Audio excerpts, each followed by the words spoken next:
La psiquis hoy día sigue siendo un mundo misterioso, un territorio donde tantísima gente opina. Sin embargo, es un territorio donde, igual que el resto del cuerpo, debe ser acompañado de un profesional. Y hoy tengo el honor y el agrado de estar acompañada por la doctora Yoconda Medrano.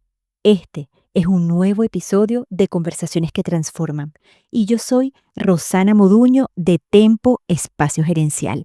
Bienvenida, doctora. Gracias, Rosana, por este espacio. Gracias a ti, gracias por acompañarnos y estoy segura que este va a ser una conversación transformacional. Vamos a estar allí recorriendo el cerebro, un cerebro que habita en un cuerpo que está acompañado por otros órganos que comparten ese reinado y que vamos a dedicarnos, especialmente tú, a abordar esos mitos, esos paradigmas, los tabúes que existen respecto a la ansiedad y la depresión. Y justamente, ¿qué te parece, doctora, si comenzamos abordando el tema de la depresión? Para las personas que todavía no tengan claro qué es la depresión, tú como docente, como médico especialista en la materia, ¿cómo podrías denominar a la depresión de tal forma que las personas que están allí con nosotros en conversaciones que transforman lo puedan comprender? Bien, mira, es importante este tema, un poco por lo que tú planteas, porque es una situación que se presenta con muchísima frecuencia, no solamente en Venezuela, sino en el mundo en general. Si tú revisas las estadísticas de la Organización Mundial de la Salud, es la segunda causa de discapacidad, ¿no? Eh, se creía que para el 2030, ya vamos por el 2025 y ya hemos superado esa expectativa, ¿no? Y en la medida en que la expectativa de vida aumenta, pues con ella va aumentando también el riesgo de padecer este trastorno. Lo llamo trastorno porque efectivamente cuando hacemos un diagnóstico de depresión, que si quieres luego podemos diferenciarlo de lo que es estar triste, son dos Sí, cosas muy distintas, tener un episodio o un trastorno depresivo eh, es o tiene unos criterios, ¿verdad? Bueno, que son muy importantes porque limitan el funcionamiento de la persona, ¿no? No solamente implica un estado de ánimo triste la mayor parte del día, durante al menos más de 2 semanas en forma consecutiva, sino también implica desinterés por las cosas que antes te generaban placer, em, pocos deseos de, bueno, no sé, de incorporarte a la vida, lo cual sin duda genera, bueno, todas dificultades en tus relaciones interpersonales, tus relaciones laborales. Puedes tener problemas de sueño, bien porque duermas mucho o bien porque tengas insomnio, lo cual va a hacer, digamos, la diferencia en cómo las personas van viviendo su trastorno, ¿no? Em, lo tenemos o puede ser leve, moderado o grave, comprendo. ¿no? Como, bueno, como en general ocurre con la mayoría de las patologías, ¿no? Cuando ya estamos hablando de un trastorno depresivo mayor grave, ya estamos hablando de que aparecen las ideas suicidas o ideas de muerte, ¿no? Que dentro de la categorización de los trastornos, pues nos da como la alerta o la señal más grave que podemos tener dentro de todas las demás sintomatologías, ¿no? Em, es importante también para todos estos que nos escuchan, eh, que tengamos claridad o conocimiento de que una depresión requiere tratamiento y puede ser tratada. Es decir, una depresión, que aquel que la esté padeciendo, aquel que haya convivido con alguien que haya padecido de trastorno depresivo o un episodio depresivo, la buena noticia es que tiene tiene inicio, desarrollo y fin, ¿no? Es importante que la gente maneje ese concepto, sobre todo esperanzador, ¿no?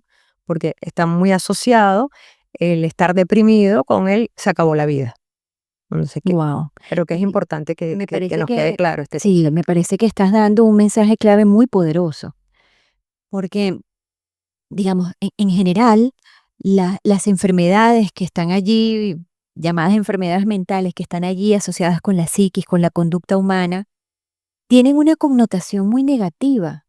hoy día incluso hay mucho estigma al respecto de esto y que des una clara esperanza de que una persona, un paciente bien tratado puede tener una solución, yo creo que representa un gran alivio, sin duda alguna, para las personas que de alguna u otra manera hemos tenido de forma cercana o hemos conocido a personas que padecen de la depresión. Y junto con la depresión, entonces también hay otra patología, otra enfermedad llamada la ansiedad. ¿Y cuál es la diferencia? ¿Cómo podríamos definir entonces la ansiedad? Bueno, este es otro tema, ¿no? Porque como lo conversábamos antes del inicio de este episodio, la ansiedad o cierto grado de ansiedad es necesaria para la supervivencia, ¿no? De hecho, bromeábamos en qué hubiese pasado si el hombre de las cavernas no se hubiese asustado, estado nervioso, preocupado porque venía un depredador, ¿no? eh, Claras señales de ansiedad las necesitamos para movernos. El tema es cuando esas señales de alerta se mantienen permanentemente encendidas, ¿no? El sistema de alerta del cuerpo está diseñado para emitir una respuesta. Si tú sientes una amenaza, te sientes en peligro, todo tu sistema nervioso parasimpático se va a poner en acción porque tienes que correr, tienes que respirar más rápido, tu corazón necesita bombear a los músculos para que tenga fuerza para hacerlo. Necesitas respirar más rápido, ¿cierto? Y ya pasó el peligro, se apaga el sistema y tú te reincorporas a tu vida. Cuando eso no ocurre, queda el sistema encendido y todo el eje que tenemos en el cerebro, que se llama eje hipófisis, hipotálamo, corteza adrenal, queda activado y se empiezan a producir una serie de sustancias, entre ellas el cortisol, que es la hormona del estrés, glucocorticoides, y todo esto, pues bueno, va teniendo implicaciones en otros sistemas corporales, eh, tales como el sistema metabólico, el sistema cardiovascular, el sistema renal, es decir, porque Impacta. como sabemos, el cerebro está conectado con todos los sistemas, ¿no? No es Es que, así. no es que somos cerebro por un lado y No, cuerpo por otro, como nos vendió durante mucho tiempo la filosofía, ¿no? Sino que somos una unidad biopsicosocial, ¿no? es así. Somos un cuerpo que incluye un cerebro y otros órganos también vitales y que actúan como un equipo. Y en el momento en que ese equipo ya no es equipo, sino empieza a ser un grupo, cosas pueden ocurrir. Y volviendo aquí entonces, ¿qué es más prevalente según tu experiencia? ¿La depresión? ¿La ansiedad? ¿Ellas caminan por unas vías diferentes o ellas más bien convergen? ¿Cómo va esto de la ansiedad y la depresión? ¿Cómo ocurre y cuál es la incidencia en el caso de que tengas alguna estadística, al menos a nivel mundial? Sí, mira, pensar, o bueno, lo que uno ve en la práctica, generalmente los trastornos de ansiedad, que son variados, ¿no? Tú puedes tener, ahí están los trastornos de pánico, la agorafobia, los trastornos obsesivo-compulsivos, ¿no? Ansiedad por algún evento adverso. em, y pues, bueno, y la depresión también, puede tener una depresión bien endógena o una depresión por alguna situación particular que estés viviendo. Y generalmente yo siempre les explico a mis pacientes que estos dos trastornos son como familias, son Mm, como parientes, mm, ¿no? De hecho, desde la perspectiva neurobiológica comparten territorios de neurotransmisión.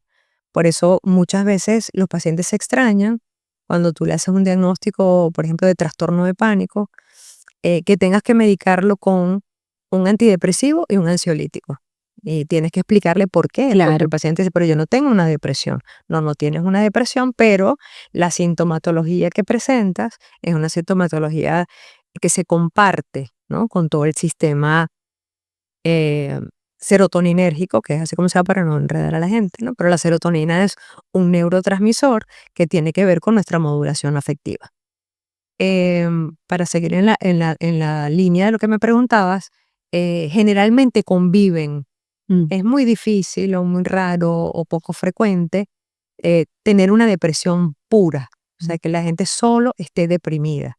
Generalmente el que está deprimido también tiene un monto importante de ansiedad, Mm. porque se da cuenta que no está funcionando igual, porque se da cuenta que a lo mejor no está produciendo de la misma manera, porque tiene la percepción de que está haciendo una carga para su familia y todo eso pues va generando un monto de ansiedad, que a lo mejor se manifiesta de manera distinta a un paciente clásico de trastorno de ansiedad, puede ser, Mm. pero generalmente conviven, Convive. comparten, ¿no? Perfecto. Y al revés, por ejemplo, un paciente que es predominantemente ansioso en algún momento también puede presentar depresión. Puede presentar depresión, sí, básicamente por agotamiento, ¿no? Son un paciente que Comprendo. está permanentemente angustiado, por lo que les explicaba un poco antes, sobre todo este eje hipófisis, corteza adrenal, ¿no? Ujú. Que se altera y queda ese sistema como, bueno, como en un circuito reverberante. No hay quien lo frene. Bueno, termina produciéndose entonces una depresión. Comprendo. Es bastante frecuente, es comórbido, ¿no? Que es como se llama cuando tú tienes dos patologías o más asociadas. Sí, hay comorbilidad allí. Sí, Muy bien. otra comorbilidad bastante frecuente de los pacientes ansiosos y deprimidos es el consumo de sustancias, porque muchas veces se utiliza como ansiolítico. Mm. La gente descubre que si se toma a lo mejor un par de tragos, una copita de vino, se alivia, se siente más tranquilo y bueno, y se va generando tolerancia, después necesitas un poquito más dependencia, hasta que ya termina produciéndose la adicción, ¿no? Y Eh, hablando de justamente la adicción, y antes de entrar en el tema terapéutico, digamos, me ha ocurrido que en conversaciones gerenciales o de trabajo, familiares, etcétera, he observado de manera bastante frecuente, especialmente en los últimos años, una cierta aversión de ir al psiquiatra, ¿no? Ujú. Como un miedo a ir al psiquiatra. No. A ver, mucha gente dice, yo, ¿para qué voy a ir a un psiquiatra si es que yo no estoy loco? A ver, podríamos hablar o conversar un poco sobre cuál es la importancia primero de aceptar que el cerebro se enferma tanto como se puede enfermar el corazón, el páncreas o cualquier órgano, y cuál sería la importancia y la relevancia de empezar a perder esos miedos al psiquiatra y acudir a la consulta a tiempo. ¿Cuál sería? Vital, importancia vital, por todo, por todo lo que representa, ¿no? Es decir, em, tener salud, no hay, como dice como reza la OMS, dice, no hay salud si no tienes salud mental. ¿No? Entonces sí, es sumamente importante tener conciencia sobre lo que te ocurre, sobre cómo te sientes, sobre todo esto que les decía al principio, ¿no? O sea, como que siempre hay esperanza, aun cuando te sientas muy deprimido, muy triste, muy abatido, siempre vas a tener la posibilidad de estar mejor si buscas ayuda, ¿no? Sí, Y la ayuda es uno de los pilares fundamentales, es justamente el psiquiatra. correcto. Pero sobre eso, como tú bien lo mencionabas antes, Rosana, hay un estigma que ha perseguido a la humanidad desde de siempre, ¿no? Hay dos grandes miedos que tiene el hombre en general. Uno es la muerte y el otro es la locura, Mm. porque la gente relaciona la psiquiatría particularmente y todo el mundo de la psique con la locura. Mm. Y hay una distancia bastante grande. Siempre le bromeo o con mis pacientes cuando me hacen esta afirmación. Dice, oye, me mandaron para acá y debo estar muy mal, porque no me mandaron el psicólogo, sino me mandaron el psiquiatra. Porque, bueno, va el psiquiatra, van los locos. Yo le digo, bueno, te voy a invitar a que pases una tarde acá en la consulta y te sientes en la sala de espera y me digas cuántos locos ves entrar y cuántos ves salir. Aquí viene Esa gente, es muy buena reflexión y muy buen ejercicio. claro, yo le digo, aquí viene gente como tú, como yo, como gente que en algún momento tiene alguna dificultad, tiene algún problema, tuvo algún episodio de algo, pero no es locura, ¿no? Entonces, desmitificar eso es un trabajo de todos los días, porque de pronto el cine no nos ha hecho un buen favor cuando, bueno, cuando las imágenes que transmite de alguien, eh, Afectado sí, de afectado los o psiquiátricos, por ejemplo. castigado. Mm. Esa es la otra, ¿no? Porque entonces el psiquiatra se convierte como en un castigador, en alguien que te va, o sea, a dar fármacos, te va a dejar como un zombie. Eso no es real. eso no es real. En estas conversaciones creo que es otro punto importante para dejar claro, ¿no? Es decir, el que va al psiquiatra no es porque está loco, el que va al psiquiatra es porque tiene conciencia de que algo le ocurre y que necesita ayuda porque en ese momento pues no tiene las herramientas, las opciones para hacerlo y busca un profesional. Como si tienes un problema cardiovascular, vas al cardiólogo. Si tienes un problema Endocrino dental, vas al odontólogo. es así. Si tienes un problema estructural en tu casa, buscas un arquitecto, ¿no? Es como poderle quitar ese peso tan negativo que durante años lo ha perseguido, ¿no? Entonces me parece muy oportuno el momento para dejar claro de que el psiquiatra es un médico especializado y es la persona en primera línea que te puede ayudar en el caso en que este momento estés atravesando alguna patología. Y lo más probable es que todos los seres humanos podemos enfrentar en algún momento de nuestra vida al menos ansiedad y depresión, porque en otro momento y en otro episodio vamos a tocar el resto de las enfermedades mentales, ¿cierto? Pero hoy que estamos conversando justamente de la ansiedad y la depresión, corrígeme, doctora, si no es posible que en algún momento Sí, nos toque la puerta. sí, sí, sí. De hecho, eso está medido, ¿no? Es decir, la probabilidad de que durante nuestra vida desarrollemos algún episodio de ansiedad y depresión puede ser hasta del 20%, ¿no? Es decir, Es elevada, no estamos exentos, no estamos exentos. porque además vivimos en un mundo en que está bastante complicado. ¿No? Sí, estamos justamente en un mundo incluso con matices caóticos, pero también existen maneras terapéuticas y no terapéuticas de confrontar esto llamado ansiedad y depresión. Y justamente es lo que me gustaría también que me ayudaras a conversar con las personas que nos acompañan hoy aquí en Conversaciones que Transforman, es de qué hacer. Una persona que esté en ansiedad o esté en depresión, ¿qué es lo primero que debe hacer? Y segundo, ¿de qué maneras podemos tratar entonces la ansiedad y la depresión? Bueno, todo esto va a depender sin duda, como les explicaba antes, del grado de disfuncionalidad al que estés sometido, si en ese momento estás viviendo o estás teniendo sintomatología ansiosa o sintomatología depresiva, ¿no? Ahí, eso depende, bueno, de muchísimos factores, ¿no? Pero cuando estás muy sintomática, es decir, por ejemplo, tienes una crisis de ansiedad donde tienes pensamientos intrusivos, donde tienes insomnio, ¿no? De repente te despiertas con pesadillas en la madrugada no estás siendo productivo, no te puedes concentrar en tu trabajo, por ejemplo, eh, eso amerita ya una intervención. Podemos tener intervenciones farmacológicas, pero también podemos tener intervenciones no farmacológicas, ¿no? Porque también la gente, dentro de los grandes mitos de la psiquiatría, la gente piensa que todo se resuelve con una pastilla, ¿no? Y es Eh, importante afianzar esto a esta audiencia que nos acompaña. Es decir, ni en el área de la psiquiatría, ni en ninguna que al menos nosotras conozcamos, existe un medicamento mágico y omnipotente, sobrenatural, que con solo tomarlo ya se va a acabar el problema. La vida, ojalá fuera así, pero no lo es.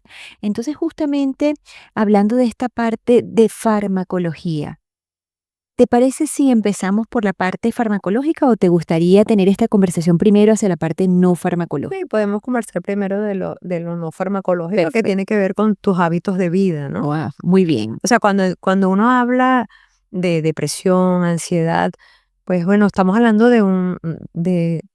wow, no es simplemente unos criterios diagnósticos, porque los criterios diagnósticos nos sirven para tener una guía, pero detrás de eso tienes una persona, y esa persona tiene una historia, tiene una vida, tiene una manera de relacionarse, tiene unos antecedentes personales y familiares, tiene unos hábitos de vida, ¿no? Tiene una manera de percibir el mundo, tiene una manera de percibir cómo es percibido, ¿no? Es decir, hay demasiadas cosas, con lo que es muy difícil decir, bueno, una depresión la vamos a tratar de esta forma. Difícil. Es muy difícil. Obviamente tienes guías, tienes parámetros, bueno, porque es clínica al fin y al cabo, ¿no? Pero detrás de eso, si tú a ese paciente logras disminuirle su sintomatología ansiosa o depresiva, tienes que encargarte de cómo está llevando adelante su vida, ¿no? Esa persona que hace con su tiempo libre, tiene tiempo libre, cómo lo aprovecha, cómo se relaciona con otros, tiene algún hobby, tiene algún proyecto, por pequeño que sea, ¿no? Porque no necesariamente tienes que tener, no sé, planificado viajar a la NASA o construir. Pequeñas cosas No, que no, es tener, un proyecto tiene un profesor de psicoterapia y él siempre nos incitaba y nos decía, ustedes siempre deben tener un amante, ¿no? Pero en el buen sentido, un amante es aquello que los haga amar algo, qué bonito. ¿no? Es un proyecto. A usted a lo mejor le gustan las matas, bueno, entonces usted en las tardes, en las mañanas, no sé, le habla a sus matas, riega sus matas, recoge las frutas, ¿no? Le gusta pintar, le gusta Tocar algún instrumento, leer, exactamente, le gusta le gusta aprender un bailar. idioma, le gusta escuchar música. Es decir, ¿cómo está viviendo esa gente, no? Es decir, le gusta meditar, le gusta, no ha aprendido, Muy bien. puede aprender a respirar. O sea, por eso es importante, como retomando lo que les planteaba al comienzo, que no nos basta única y exclusivamente con hacer un diagnóstico. El diagnóstico es como la referencia. Creo que lo más importante es todo lo que viene atrás y por eso es que uno uno pone tratamiento farmacológico, pero después haces algo mucho más lindo que es la psicoterapia, ¿no? Que es aprender, pero también a desaprender. Desaprender hábitos, desaprender maneras de ver, aprender nuevas formas de ver la vida, ¿no? Qué Y bonito. esa es parte del trabajo que se hace en la psicoterapia. Y hablando de estos hábitos, hábitos de vida, hábitos, a mí me encanta la palabra cultivar, porque allí vas a sembrar una semilla que al final del día no sabes exactamente bien cuáles van a ser sus frutos. Sin embargo, aquello que cultivas va a dar un fruto probablemente, sobre todo si lo riegas bien, si lo cuidas bien. Hablando de esos hábitos, aparte de buscar, que me ha encantado ver esta figura del el amar y conectarte con algo que te haga sentido y que te dé un rumbo distinto, ¿no? Desde el Ujú. punto de vista cognitivo, que seguro se va a reflejar en el cuerpo. Correcto. Adicionalmente a eso, ¿qué tal con el dormir, el ejercicio, estos hábitos que son rutina y que deberían ser rutinas, buenas rutinas Claro. y parámetros en nosotros los humanos, pero que poco ocurre de manera integral? ¿Cuál sería tu recomendación para las personas que padecen o bien ansiedad o depresión respecto a esos hábitos? ¿Cómo hacerlo? ¿Hay algún tips, algún secreto que nos quieras compartir? Sobre todo para las personas, y me incluyo, que a veces no podemos dormir muy bien. Bueno, siempre hay que revisar por qué, ¿no? Porque yo creo que todos en algún momento hemos padecido algún momento de insomnio, ¿no? O hemos tenido alguna dificultad para dormir. Pero bueno, existe la clásica guía del buen dormir, por ejemplo, que son los hábitos o la higiene del sueño, ¿no? Que es, eh, no sé, tratar de no hacer actividad física, aunque varía también, porque hay gente que te dice, no, yo prefiero hacer ejercicio antes de dormir, Porque van y dicen que están más descanso relajados. mejor, pero hay otros que por el contrario no, se excitan. Entonces, pero la guía dice que debes más bien hacer el ejercicio en la mañana y no hacerlo en la noche.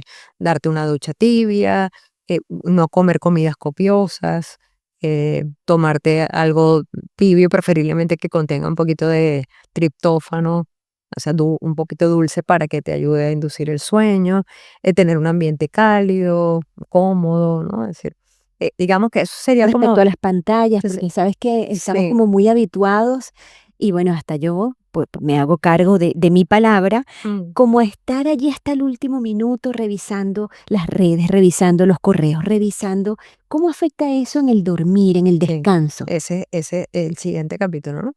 Porque, es un mal hábito. Mm, Incluso si eres muy estricto, ni siquiera deberías tener un televisor en tu cuarto, pero sabemos que, difícil. el 90% de las casas, todo el mundo tiene un televisor en su cuarto y todo el mundo ve televisión antes de dormir, ¿no? Ese es como lo habitual. Y algunos nos dormimos incluso con el televisor. Claro, y si no lo tienes, bueno, yo me incluyo, si no tengo el murmullo, me cuesta dormirme, ¿no? Es decir, bueno, por eso también puedes utilizar, ahora que tenemos todos estos Los podcasts dispositivos, es el momento de pensar en conversaciones que transforman.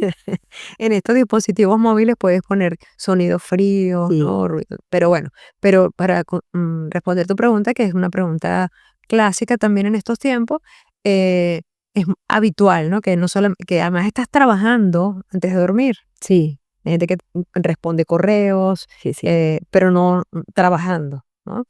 Que es una carga adicional, porque sí. bueno, porque te vas a la cama y Pero estás, son malos hábitos. eso, Es mal. una falta probablemente de organizar mejor el tiempo, Correcto. porque debe haber tiempo hasta para el tiempo.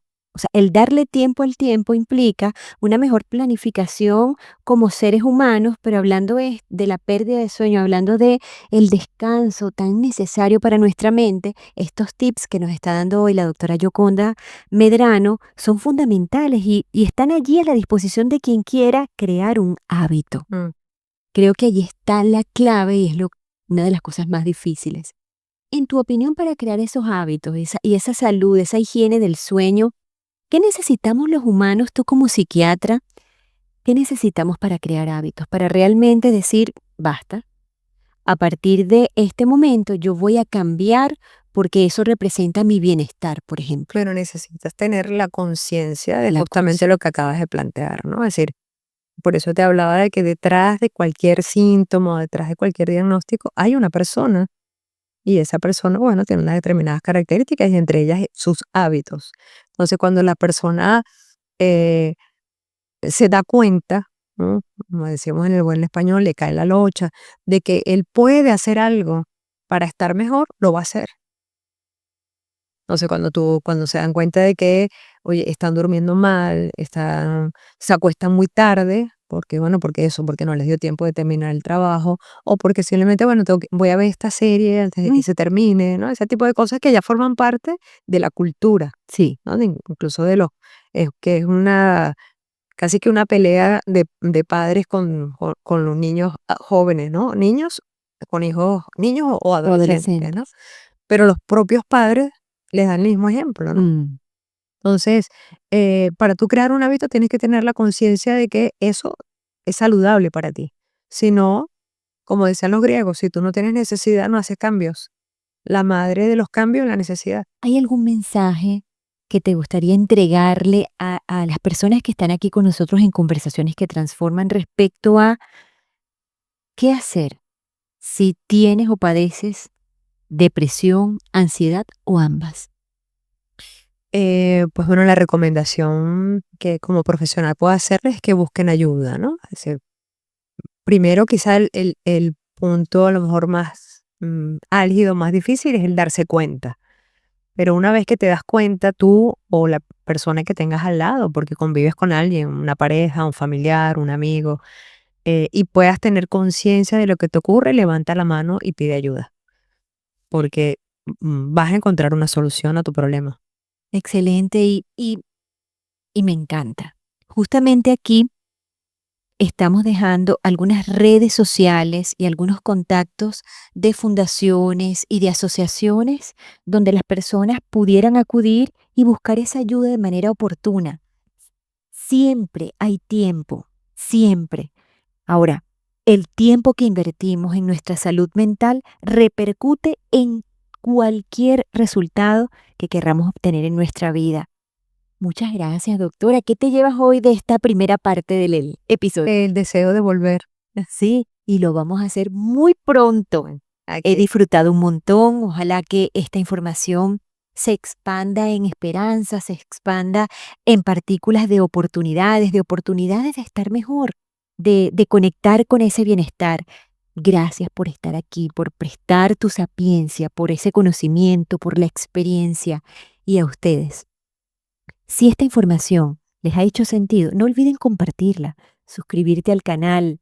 Probablemente en este mismo instante alguien pudiera estar necesitando. Esto ha sido Conversaciones que Transforman, la primera parte con la doctora Yoconda Medrano. Nos vemos pronto.